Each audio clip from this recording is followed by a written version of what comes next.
Good morning. Vinayak school के online class में आप सभी का स्वागत। आज अपनी जुलाई की 30वीं क्लास अपने ऑनलाइन क्लास है, जिसके अंतर्गत मुख्यतः अपन ने 1 जुलाई से जो प्रारंभ किया था मानव भूगोल का चैप्टर अपना अंतरराष्ट्रीय व्यापार के बारे में, आपको ठीक प्रकार समझ में आ रहा होगा। जो टॉपिक आपको यहाँ पर बताया जाता है क्लास के माध्यम से, आप घर पर किताबों के माध्यम से या अन्य सहायक पुस्तक के माध्यम से ये जो टॉपिक्स हैं उनको आप क्लियर करते होंगे। जहां भी जो भी डाउट्स हो आपको, वो आप बिल्कुल बेझिझक पूछ सकते हैं। जो टॉपिक आपको बताया जा रहा है आप घर पर भी उसकी ठीक प्रकार से तैयारी करें। फिर से बता रहा हूं कि लेसन जैसे अपना ये आज शायद कंप्लीट हो जाएगा, तो संडे को इसके नोट्स में आपको भेज दूंगा। 11वें लेसन के 10 लेसन तक ये भेजे हुए हैं, तो 11वें लेसन के नोट्स आने के बाद में आप ये नोट्स फेयर कॉपी में भी कंप्लीट करोगे। कल अपना जो बिंदु हुआ था मानव भूगोल के 11वें लेसन अंतरराष्ट्रीय व्यापार के अंतर्गत, जिसे मुक्त व्यापार, WTO, इनके बारे में हमने विस्तृत विवेचन किया था। कल से आगे आज अपने देखते हैं अंतरराष्ट्रीय व्यापार में अगला बिंदु आता है प्रादेशिक व्यापार समूह के बारे में। देखिए, प्रादेशिक व्यापार समूह होता क्या है, कहें किसी प्रादेशिक व्यापार समूह का मतलब क्या है। देखिए, मुख्यतः प्रादेशिक व्यापार समूह के अंतर्गत अभिप्राय इसका यह है कि व्यापार के जो मद हैं, मद का मतलब आप मूल्य से रख सकते हो कि व्यापारिक मदों में या व्यापारिक मूल्यों में भौगोलिक समीपता, समरूपता व पूरकता के साथ साथ विश्व के विभिन्न देशों के अंतर्गत जो भी व्यापारिक गतिविधियां हैं, उन व्यापारिक गतिविधियों को बढ़ाने, व्यापार को बढ़ाने, और विकासशील देश जो व्यापार में पीछे हैं, उन विकासशील देशों पर से व्यापारिक प्रतिबंधों को हटाने के लिए जो समूह अस्तित्व में आया, उस समूह का नाम है प्रादेशिक व्यापार समूह। क्या है कि जो भी व्यापारिक मूल्य हैं, व्यापारिक मद हैं, इन व्यापारिक मदों में भौगोलिक समीपता लाने के लिए, समरूपता लाने के लिए, पूरकता लाने के लिए, विभिन्न देशों से जो व्यापारिक संबंध है उनको बढ़ाने के लिए, विकासशील देशों में जो व्यापारिक प्रतिबंध है उनको उठाने के लिए जो व्यापारिक समूह सामने आया, अस्तित्व में आया, वो है प्रादेशिक व्यापार समूह। आज वर्तमान में लगभग 120 देश ऐसे हैं जो प्रादेशिक व्यापार समूह के सदस्य हैं। देखिए, मुख्यतः ये समूह क्या करता है, अपने जैसे कल हमने एक बिंदु देखा था मुक्त व्यापार, व्यापारिक नियमों को सरल बनाना जारी होगा। तो ये जो प्रादेशिक व्यापार समूह है, ये क्या करता है, मुक्त व्यापार को बढ़ावा देता है। और सबसे महत्वपूर्ण बात कि जो भी देश इस प्रादेशिक व्यापार समूह का सदस्य बनता है, अपने सदस्य राष्ट्र का ये क्या करता है, सीमा शुल्क हटा देता है। यानी प्रादेशिक व्यापार समूह के जो सदस्य हैं उनमें आपस में जो आयात निर्यात होता है उसका किसी प्रकार का सीमा शुल्क नहीं लगता। ये सारी बातें अपने किसके अंतर्गत आती हैं, प्रादेशिक व्यापार समूह में। देखिए, मुख्यतः प्रादेशिक व्यापार समूह में विश्व के अंतर्गत प्रादेशिक व्यापार समूह कौन कौन से हैं। देखिए, मुख्य प्रादेशिक समूह में आसियान, ये प्रादेशिक समूह के नाम है। आसियान एक प्रादेशिक समूह का नाम है जिसका मुख्यालय है जकार्ता। आसियान का मुख्यालय जकार्ता। जकार्ता कहां है, इंडोनेशिया में। जकार्ता कहां पर है, इंडोनेशिया में, ध्यान में रहेगा। दूसरा प्रादेशिक समूह है CIS। कौन सा है, CIS, जिसका मुख्यालय है मिन्स्क, जो बेलारूस में है। मुख्यालय क्या है, मिन्स्क, बेलारूस में। तीसरा आता है यूरोपीय संघ, जिसका मुख्यालय है ब्रुसेल्स। मुख्यालय कहाँ है यूरोपीय संघ का? ब्रुसेल्स। और ये ब्रुसेल्स कहां पर आता है? बेल्जियम में। ब्रुसेल्स कहां है? बेल्जियम में। चौथा नंबर है LAIA, पूरा नाम है इसका लैटिन अमेरिका इंटीग्रेशन एसोसिएशन। पूरा नाम क्या है? Latin America integration association. ये LAIA का पूरा नाम है और इसका मुख्यालय है मोंटेवीडियो, जो कि उरुग्वे में है। मुख्यालय कहां है? मोंटेवीडियो, जो कि उरुग्वे में है। पांचवा है, ये मुख्यालय और नाम आपको ध्यान में होने चाहिए, जैसे आसियान का मुख्यालय जकार्ता, CIS मुख्यालय मिन्स्क, यूरोपीय संघ मुख्यालय ब्रुसेल्स, LAIA मुख्यालय मोंटेवीडियो। एक है नाफ्टा, NAFTA। नाफ्टा का पूरा नाम है north American Free Trade association. North American Free Trade association, यानी उत्तरी अमेरिका जो व्यापारिक एसोसिएशन है, जिसका मुख्यालय है संयुक्त राज्य अमेरिका के अंतर्गत। एक है ओपेक, पूरा नाम है ऑर्गेनाइजेशन पेट्रोलियम एक्सपोर्टिंग एंट्रीज। फिर से देखो, पूरा नाम है ऑर्गेनाइजेशन पेट्रोलियम एक्सपोर्टिंग कंट्रीज, जिसका मुख्यालय है वियना। और एक है साफ्टा, SAFTA, पूरा नाम है south Asian Free Trade agreement. South Asian Free Trade agreement, जिसका मुख्यालय है काठमांडू, नेपाल। तो ये सारे व्यापारिक जो प्रादेशिक व्यापार समूह है, इनके नाम और मुख्यालय ये आपको याद होने चाहिए। फिर से एक बार देख लो मुख्यालय के इनके नाम। प्रादेशिक व्यापार समूह में आसियान, मुख्यालय कहां पर? Jakarta, Indonesia. नंबर 2 CIS, मुख्यालय है मिन्स्क, बेलारूस। तीसरा यूरोपीय संघ, मुख्यालय है ब्रुसेल्स, बेल्जियम। चौथा लैटिन अमेरिकन इंटीग्रेशन एसोसिएशन, मुख्यालय है मोंटेवीडियो, उरुग्वे। फिर है NAFTA, North American Free Trade Association, मुख्यालय है संयुक्त राज्य अमेरिका।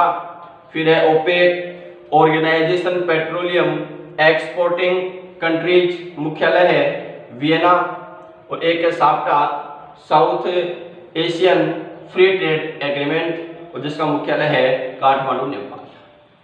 बुक में प्रमुख प्रादेशिक व्यापार समूह की एक इंडेक्स दे रखी है, जो कि आपको नोट्स में मिल जाएगी।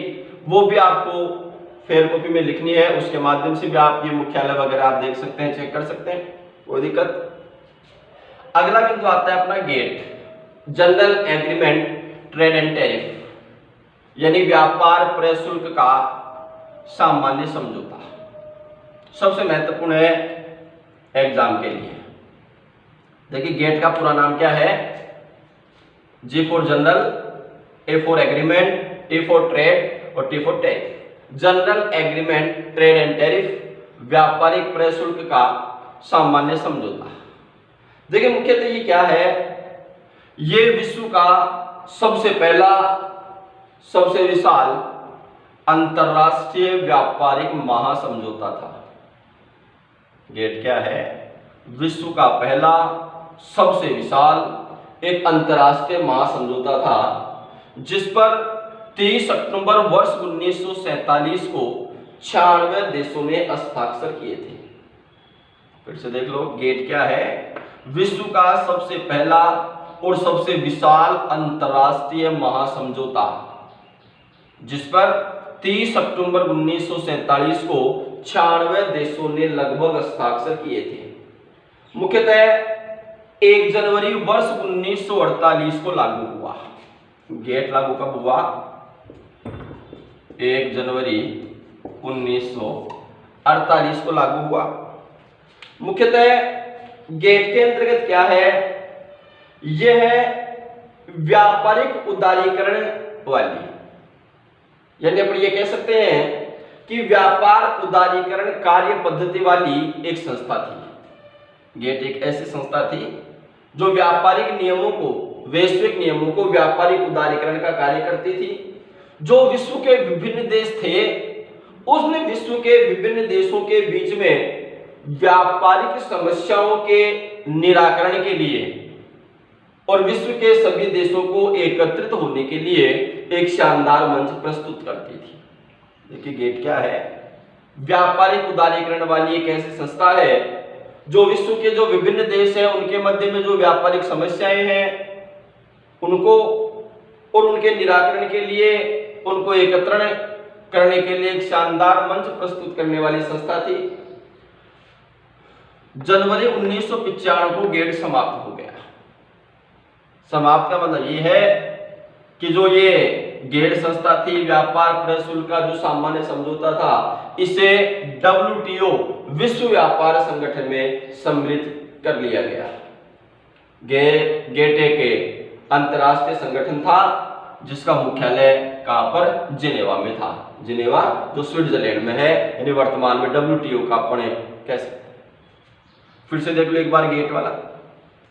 गेट का पूरा नाम है general Agreement Trade and tariff. मुख्यतः व्यापार प्रशुल्क का सामान्य समझौता। देखिए मुख्यतः यह विश्व का सबसे पहला, सबसे विशाल एक अंतरराष्ट्रीय महासमझौता था जिस पर 30 अक्टूबर वर्ष 1947 को 96 देशों ने हस्ताक्षर किए और जनवरी 1948 के अंतर्गत यह लागू हुआ है। क्या? गेट एक व्यापारिक उदारीकरण की कार्य पद्धति वाली एक ऐसी संस्था थी जो विश्व के विभिन्न देशों के मध्य में व्यापारिक समस्याओं के निराकरण के लिए, एकत्रित होने के लिए एक शानदार मंच प्रस्तुत करती थी। जनवरी 1995 के अंतर्गत गेट समाप्त हुआ, यानी इसे WTO वर्ल्ड ट्रेड ऑर्गेनाइजेशन विश्व व्यापार संगठन में सम्मिलित कर लिया गया। यह एक अंतरराष्ट्रीय संस्था थी जिसका मुख्यालय जिनेवा स्विट्जरलैंड में था। यह हो गया गेट। लेसन के अंतिम बिंदु है अंतरराष्ट्रीय व्यापार के लाभ। देखिए अंतरराष्ट्रीय व्यापार के लाभ क्या क्या है? पहला लाभ आता है उत्पादन में वृद्धि। देखिए अंतरराष्ट्रीय व्यापार के अंतर्गत सभी देश अंतरराष्ट्रीय बाजार में अपनी विकसित भूमिका बनाने के लिए गुणवत्ता युक्त उत्पादन करेंगे। सभी देशों की राष्ट्रीय आय में वृद्धि होगी, इसलिए वो अधिकतम उत्पादन करेंगे। अधिकतम उत्पादन होगा जिससे अंतरराष्ट्रीय व्यापार को संबल मिलेगा। तो पहला उत्पादन में वृद्धि। नंबर 2 राष्ट्रीय आय में वृद्धि। प्रत्येक देश जो आयात निर्यात की प्रक्रिया करेगा, इसके माध्यम से देशों की जो राष्ट्रीय आय है उस राष्ट्रीय आय में वृद्धि होगी। राष्ट्रीय आय में वृद्धि होगी तो देश आर्थिक रूप से सुदृढ़ होगा। तो राष्ट्रीय आय में वृद्धि यह भी एक अंतरराष्ट्रीय व्यापार का महत्वपूर्ण लाभ है। तीसरा संसाधनों का कुशल उपयोग।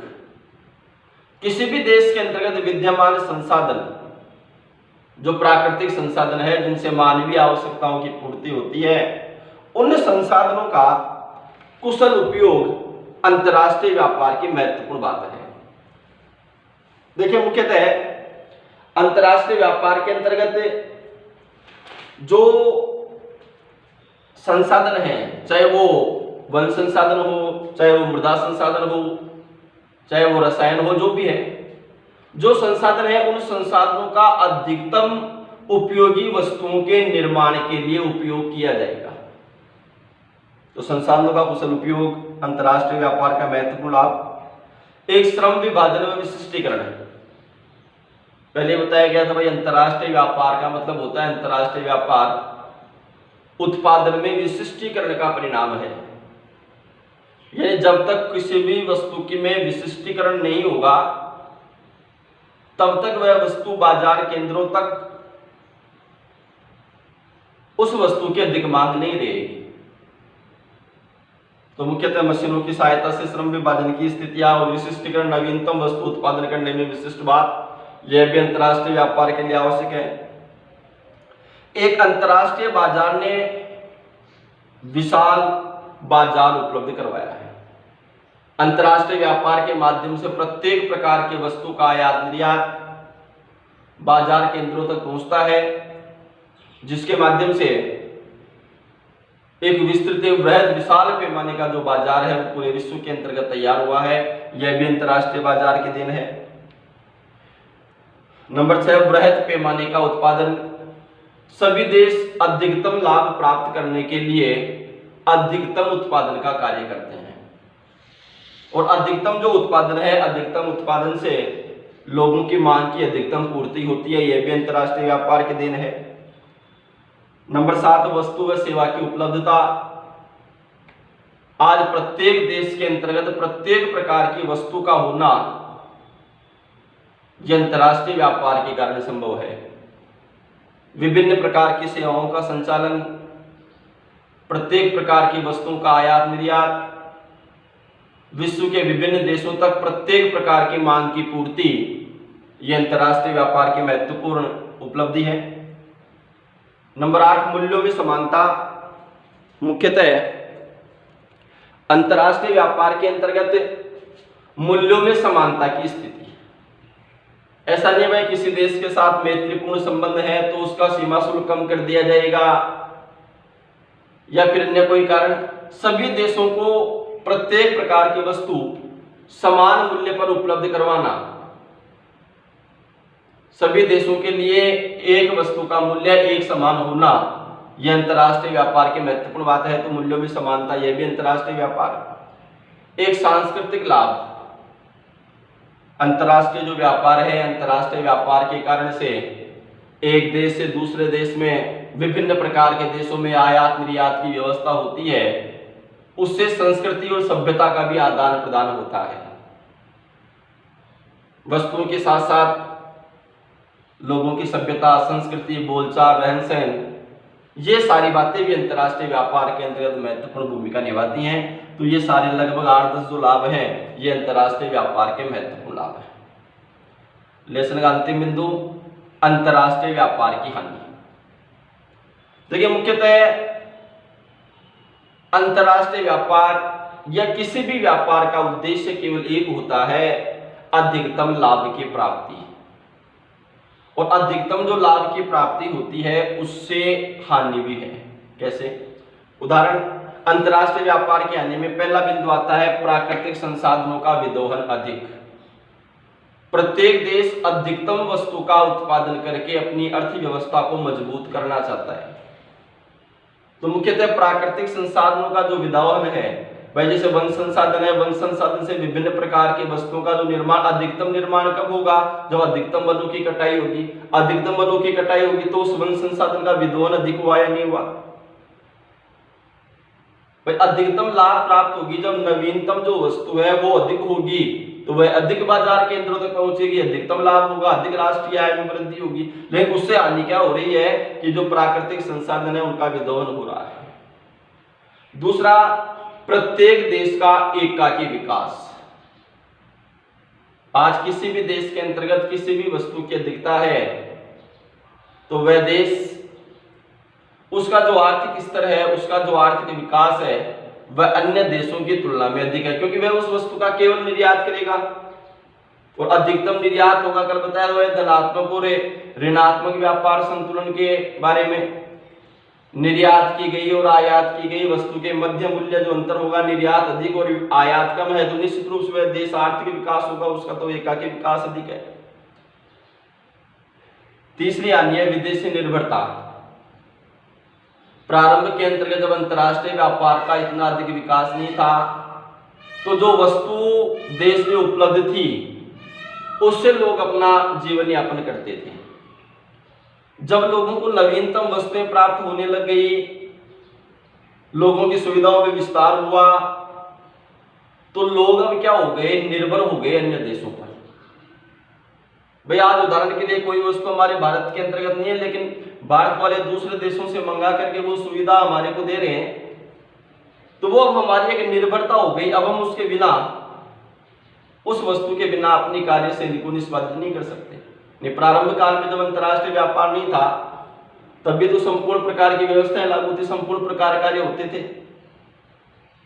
अंतर्राष्ट्रीय व्यापार ने विदेशों पर निर्भरता को बढ़ा दिया, यह भी एक महत्वपूर्ण हानि है। एक विदेशी प्रतियोगिता का प्रतिकूल प्रभाव। आज विदेशों के अंतर्गत नवीनतम तकनीकों पर आधारित विभिन्न प्रकार की जो वस्तुएं बनती हैं, उससे लोगों पर प्रतिकूल प्रभाव पड़ा है। एक सीधी सी बात, जापान में तकनीकी विकास अधिक हुआ, उस तकनीक का हमारे भारत में प्रसार हुआ।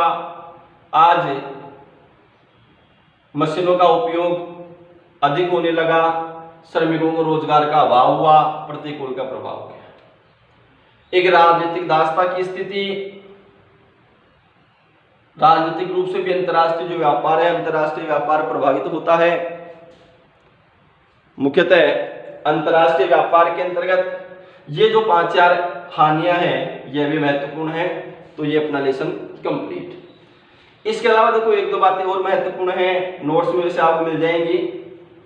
भारत में डंकल प्रस्ताव था एक, जिसकी स्वीकृति 15 दिसंबर 1993 को प्रदान की गई। महत्वपूर्ण प्रश्न है ये। दूसरा, भारत के अंतर्गत जो अपन आयात निर्यात की स्थिति देखें तो निर्यात की तुलना में आयात की अधिकता अपने भारत के अंतर्गत पाई जाती है। ये अंतर्राष्ट्रीय व्यापार की स्थिति अपने भारत के अंतर्गत है। तो कुल मिलाकर ये सारे बिंदु अपने अंतर्राष्ट्रीय व्यापार के अंतर्गत, ये आपका 11वां लेसन कंप्लीट। अब आज के जो अपने बिंदु हुए उनका एक बार पुनरावृत्ति अपन कर लेते हैं। प्रादेशिक व्यापार समूह से स्टार्ट किया हमने। ये प्रादेशिक व्यापार समूह में आपको बताया गया, ये प्रादेशिक व्यापार समूह के मैंने फिर बता रहा हूं मैं आपको कि इनके नाम और इनके मुख्यालय ये आपको ध्यान में होनी चाहिए, आपको याद करने हैं। फिर हमने गेट के बारे में देखा, जिसका पूरा नाम बताया गया व्यापार प्रशुल्क का सामान्य समझौता। इसके बारे में जो बातें बताई गई वो आपको ठीक प्रकार से ध्यान होनी चाहिए। फिर अंतर्राष्ट्रीय व्यापार के लाभ और हानि के बारे में, अंतर्राष्ट्रीय व्यापार के ये 9 लाभ और 5-6 हानियां बताई गई, ये आपको ध्यान में होनी चाहिए। ये अपना लेसन कंप्लीट है। संडे को इसके नोट्स आपको मिल जाएंगे, वो नोट्स आपको फेयर कॉपी में तैयार करने हैं। जो भी बोर्ड पर आप टॉपिक देख रहे हैं शुरू से लेकर अब तक, वो सारे नोट्स के अनुसार, आपके बुक के अनुसार है। सेम ऐसा का ऐसा ही आपको क्लास के अंतर्गत देखने को मिलता। तो आप ये भाई ऑनलाइन क्लास है, क्लास में अपन वापस देखेंगे, वापस यदि अपन देखें तो एक रिवीजन रूप में होना चाहिए, आपको ध्यान में होना चाहिए। तो कुल मिलाकर के आप इनकी ठीक प्रकार से तैयारी करोगे सभी। इसके अतिरिक्त होमवर्क के रूप में 10 लेसन तक के नोट शायद आपने लिख लिए होंगे सभी ने। 10 लेसन के अलावा ये जो 11वां लेसन है आज कंप्लीट है, इसके नोट्स भी आ जाएंगे। तो 11 लेसन अपने कंप्लीट हो गए। मानव भूगोल के अंतर्गत मुख्यतः 25 लेसन है, अपन 25 लेसन का अपन अध्ययन करेंगे। क्लास में जो अपन वापस इनको देखेंगे मान लो, तो वो एक रिवीजन के रूप में होना चाहिए, यानी आपको ध्यान होना चाहिए भाई ये हमारा पढ़ा हुआ है, हमारे को याद है। आ रहा है समझ में? तो यह विशेष रूप से ध्यान रखें। ये लेसन कंप्लीट। कल से अपन देखेंगे 12वें लेसन के बारे में, पर्यावरणीय समस्या व समाधान के बारे में। धन्यवाद।